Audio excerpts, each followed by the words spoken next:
Welcome to our podcast for the Impact Economy Summit. I'd like to welcome Warren Te Brugge. Well, thank you for having me, Tammy. Looking forward to it and just can't wait for the summit in October as well. So this is a great way to kind of preview and get into the energy of it all.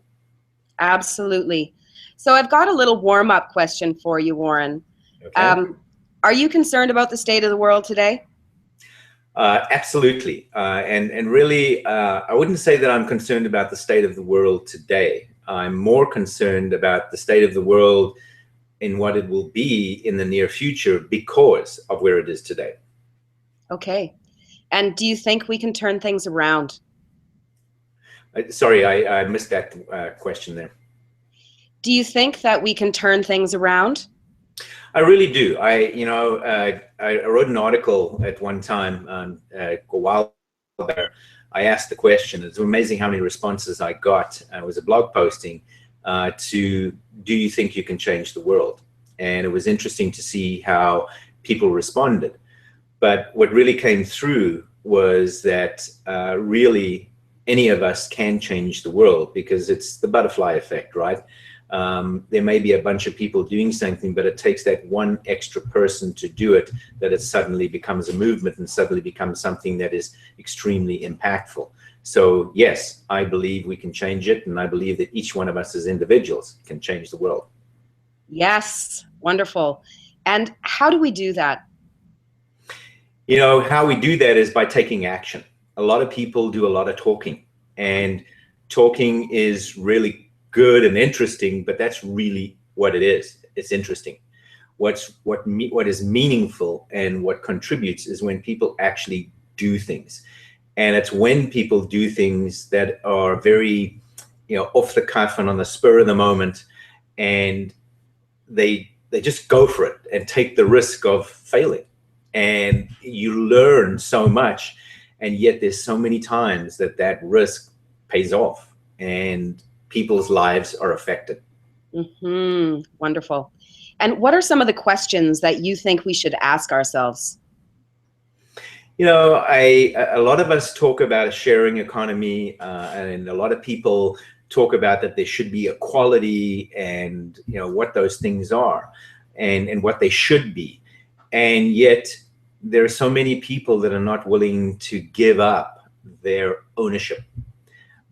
We have created a sense of ownership over centuries that we're not quite willing to put aside and look for something different. And that's a risk that we all need to take, that there is something more for each of us if we are truly willing to share ourselves and what we have, both internally and as tangible things. And it's the risk of not knowing that so many of us are not willing to take. And yet the really strange thing is that we're worried about losing, yet the opportunity to gain is so massive because it's something that we share. And a lot of people will say, oh, that's a communist or socialist thought. But the answer is it's not. It's a human evolution thought in my mind, and where we need to get to prove that we truly are human. Yes. Thank you so much for that. That's very powerful. Now let's dive a little bit into the role that you're playing at the summit. Can you just share a little bit about what you're doing with the Impact Economy Summit? Well, I'm the chief cook and bottle washer, and besides that, I'm also doing the facilitation and helping, working with Art. In fact, Art and I will be doing the facilitation together, and I'm really looking forward to that. Very, very excited about it. Every time I speak to Art, I get these cold shivers down my spine because the guy is just brilliant, and I really enjoy the conversations. But really looking forward to it because the energy that's assembled and the energy that's coming out of each of the individuals and their little comments and their postings and the things that people are saying, this is, as you can see, I'm excited. I cannot wait to get into the room with all of these amazing people. Mm-hmm. And what are your hopes for the summit? My hopes are that what we all truly take away from this as a group, a collaborative group, and I'll define collaboration. To me, collaboration is my willingness to achieve your goals, even at the expense of my own goals, and being willing to do that selflessly and knowing in my heart that you're willing to do the same thing for me. And to me, that's the definition of collaboration. It's not that we intentionally go in and give up on it. It's that we're to a point where, wait, I've got a decision to make. I can keep going at my own goals, or I can actually help you achieve yours. What's my decision point? And my decision point should be achieve yours and then get back to mine. And that's, to me, collaboration. So when I look at that, the outcomes that I'm looking for is for us to take action, to really start doing things, to take the risks, to prove the models that we're talking about and that we've theorized, and taking them into an environment where we're truly at ground zero, where we have nothing to start from. There is no leg up on what we're about to do, particularly in the community of Bergnek. Yes, that's awesome. Can you give us a little bit of your background and the work that you've done in the world that's brought you to this? Well, my background is very diverse, and I've been very, very fortunate in my life to have some amazing opportunities put in front of me. I've had the opportunity to do work in over 40 countries. And so it's really, I've always considered myself a citizen of the world. And so it's really put me in that space to be able to really help to see and understand other cultures. And what was amazing in all of my experiences is that when it comes down to it, we all want the same thing. We all want to be loved. We all want to be able to survive in a way that is good and that people are treated well. And we all say it differently because we've got different languages and cultures, but when it comes down to it, we want the same things. And so the work that I've had and the opportunity I've had to work internationally and in sustainability, for want of a better term, it's such a cliche, but really it's resiliency. And how do you create resiliency in the organizations and the cultures that you work in? And the work that I've been able to do and been afforded to be able to do in the particularly in the community development stuff is just, that's the work I absolutely love to do. And I've always done it in some fashion through my life, and doing it the way I'm doing it now and the way I'm getting to do it now is just amazing. So I am a citizen of the world. I look to how do I collaborate to contribute, and how do I do that in a where the people and the life that's involved comes from a place of equality and inclusiveness. Can you just share one quick specific project that you've been involved in? Wow. Well, seeing as we're focusing on Bergnek, I'll talk about Bergnek. And the Bergnek project we've been involved in for 6 years now. 1, 2, 3, yeah, 6 years now. Wow, time flies. And this is a project that is really near and dear to me because it is one where the person that approached me, Keith, whom you're all going to meet, talking about the work that I was doing, and he just wrote me a letter, and I still have it actually, that said to me, this is my experience, this is what's happened to me, to help my community. And we got in the car the next day and we drove to his community and haven't stopped driving since. Great. So what's the project do?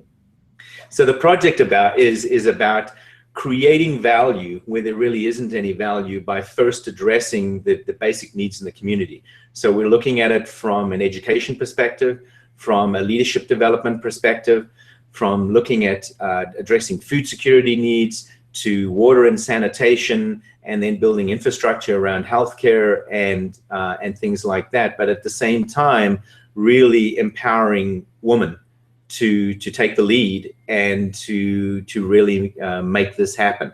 So the project has a very strong focus on girls in the Girl Stuff program, as well as, I say, food, infrastructure, and education. That is fantastic. Thank you so much for doing that work. Well, I'm grateful to be able to do it. So how do you see the work that you do kind of interacting with others and other projects that are coming to the Impact Economy Summit? Well, I think that, the experiences that I've had give me a level of insight, not an absolute insight, but certainly a level of insight to look at things and to ask the right questions. And if there's one thing that I've learned to do, it is to figure out, so what are the right questions? I don't have the answers, but I do know the questions. And what I found in working in community is by asking the right questions, and by right, I mean appropriate questions for the circumstances, is it's allowed communities to really take hold of their own destiny, to take that leadership role and facilitate the changes themselves, where I really am a partner and a facilitator. I look at them as family. Always, the promise I'm making going into communities is I promise to do nothing for you, but I do. And that, I think, is really key, is that people understand that this is not about building monuments. This is not about going in and doing something. This is about going in and engaging and participating and working alongside people, not above them, not behind them, but alongside them, so that they understand that they're of value, just like you are. You're no different than them. Yes. So what are some of the challenges that you're looking to solve personally, and that you're hoping that the impact economy can help to move us towards?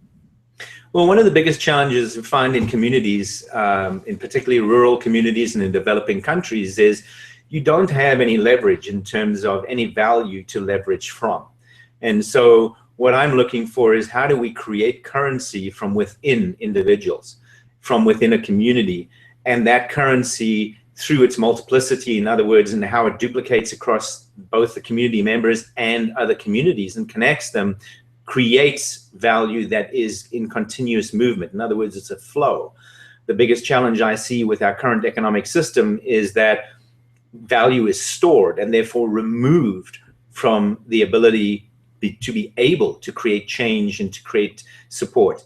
And what we want to do is create flow, but starting with, how do we create that value? And that's what I see is so important in what we're doing in this discussion in the impact economy, is to look at it to say, so how do we create that value? How do we get that value to actually move, and for people to take a hold of that and understand that they do have value, and therefore intrinsic in the system, value will continue to be generated and to flow as people either gain more skills or participate more or introduce other people into the programs. One of the things that I love is the opportunity to really build the constructs of a people-centered economy. What would a people-centered economy look like? And I think that that's a very powerful place for us to think into as a community and as a group. Well, and it brings into that, people-centered is really important, as is a place-based economy. Because when you combine the two of those, you understand that, one, you're creating the value within individuals, but because it's place-based, you are also understanding that the circumstances with which you're dealing are very specific to the community that you're in, or the environment that you're in. And although they may be similar in another community, they're not the same. And therefore, it allows you to really understand that if you focus on the people-centered value, then you can cross any environment, but you have to do that first. Yes, absolutely. So what are some of the questions that you would like to ask and have answered at the summit? It's some of probably the big questions that I have are, how do you see the person versus see the attributes of a person? And how is that embodied in a system? And why I say that is, so often we see the characteristics of a person and judge them based on the characteristics that we're presented with, rather than seeing the energy of who the person is and that person has, and then using their characteristics to describe who they are in terms of where they are. But the value in first, then we can truly create an economy based on the value of individuals. But if we judge the person first, then we will be in exactly the same system that we're in now, which is one that is highly discriminating and in fact excludes a very large group of people. So what I'm looking to do is, how do you create a system that recognizes the value of individuals, whatever that value is, and then how do you get that value to flow? And so in the context of what we're doing at the summit, the question I ask is, how do you create that value? How do you get people to see the person so that you see what they have to offer? Fantastic. And so this is a really hard question. What work are you most looking forward to connecting with at the summit? The work that I'm really looking forward to connecting with is that the ability to bridge the work on the ground with the theoretical and technical constructs of what an economy or a currency is. And so, getting to meet people that have had the experience on the ground or in implementing technology to understand how you create that bridge. And we know that it's the communication that's missing, and it's that flow of communication that halts the system. The moment that communication stops, it dies. And so what I'm most excited about is seeing how we facilitate energizing that communication and that information flow. And what are the actions that you're hoping will come out of the summit? What are the outcomes we're aiming for? Well, one, define the feasibility study that we're doing around, and then having the information to develop the actual business plan, but really defining and taking the action to perform the feasibility study so that we can design the implementation, the project to actually implement a system. And so my outcomes are very action-based. I don't need to plan it all out. I just put me there. That's what I want to do. Wonderful. Well, Warren, thank you so much for your time today. Do you have any last words that you'd like to share to anyone that you would like to come to the summit? Well, I would encourage people that feel that they have a contribution to make in community development and world development to come and see what is going on, and particularly the people that are in the areas of sustainability and resilience in what community development is about. It's about a look to the future to ensure that we have done the right things to create a future that we'd all want to live in, even though we're not going to be there. And so I would encourage anybody that can make a contribution in that manner to be there. And if that contribution for you is that you can provide the funds or the coaching or the support to get those kinds of things done, then you need to be at the table. If you're the kind of person that wants to do the work on the ground, then come to the table. If you've got a project that you feel really needs to be done, then bring it to the table. That way we can increase the audience and attract the people that we all need to get this moving and create a sharing platform that really connects resources rather than simply an exchange. Wonderful. Warren, thank you so much for your contributions and all your hard work in putting this summit together. And yes, we welcome anyone to come to the summit that's concerned about the way our economy is going and who wants to participate in building something new. Well, thank you so much for having the chat with me, Tammy, and looking forward to seeing you in a couple, 3 weeks' time. Wonderful. Thanks, Warren. Okay. Bye-bye.